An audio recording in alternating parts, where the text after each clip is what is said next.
Good evening, welcome back to my channel True Blog. আশা করি তোমরা সবাই ভালো আছো, আমিও খুব ভালো আছি। আমি এতটা রাস্তা চলে আসার পর মনে পড়ছে আমি ক্যামেরা অন করিনি।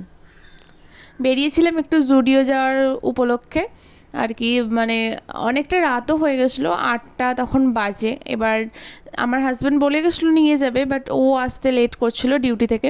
তো আমি ভাবিনি যে আজকে হয়তো যাব, তো এত তাড়াতাড়ির মধ্যে বেরিয়েছি, তো ক্যামেরাটাই অন করতে ভুলে গেছি। আমার এখানে কিছু একটা মানে খুঁজছিলাম যেটা আমার মনের মতো ঠিক হয়নি।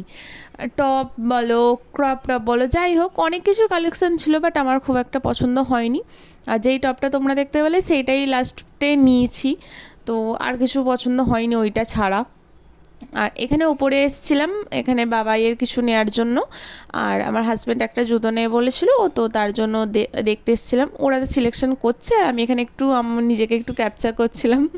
তো তারপর জুডিও থেকে বেরিয়ে খুব খিদে পেয়ে গেছিলো, আর ঘরেও রান্না হয়ে ওঠেনি। যাবো না কি যাবো এরকম একটা দোনোমনো চলছিল, সেই কারণে রান্না করিনি। আর তারপর হাজব্যান্ড বললো চলো এখান থেকে খেয়ে চলে যাই, আর এত রাত্রে আর রান্না করতে হবে না। তো সেই জন্যে আমরা সবাই মিলে রেস্টুরেন্টে এসেছি। এখানে এটা চিকেন বিরিয়ানি, সাউথ স্টাইলে, যেহেতু আমি সাউথে থাকি, তো সাউথ স্টাইলে চিকেন বিরিয়ানি খুব সুন্দর খেতে হয়। আর এটা হচ্ছে চিলি চিকেন মাঞ্চুরিয়ান যেটা আমরা বলে থাকি।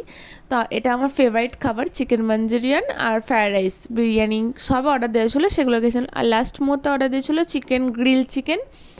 আর এখানে গ্রিল চিকেনটা মারাত্মক লেভেলে ঝাল করেছিল, এত ঝাল দিয়েছে যে আমি পর্যন্ত খেতে পারিনি। আমার রিয়াকশান তোমরা দেখলে।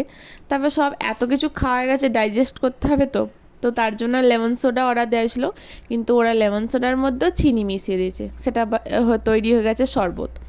তো আর আমি পাইপে করে এক টান দিতেই নিচে পাইপটা ছিল বলে পুরো চিনিটা আমার মুখে চলে এসছে। তো যাই হোক, মোটামুটি ভালোই লাগছিলো শরবত, লেমন সোডা যাই বলে থাকো না কেন। আর এখানে তারপর বাবাইও একটু ট্রাই করলো, আর ওরও মানে আমি রিয়াকশান দিয়েছি না, তার জন্য ওকে একটু রিয়াকশান দিতে হবে ক্যামেরার সামনে। তো আজকে ব্লগটা আমি বাবাইয়ের সাথে শেষ করছি। সবাই ভালো থাকবে, সুস্থ থাকবে, হ্যাপি থাকবে।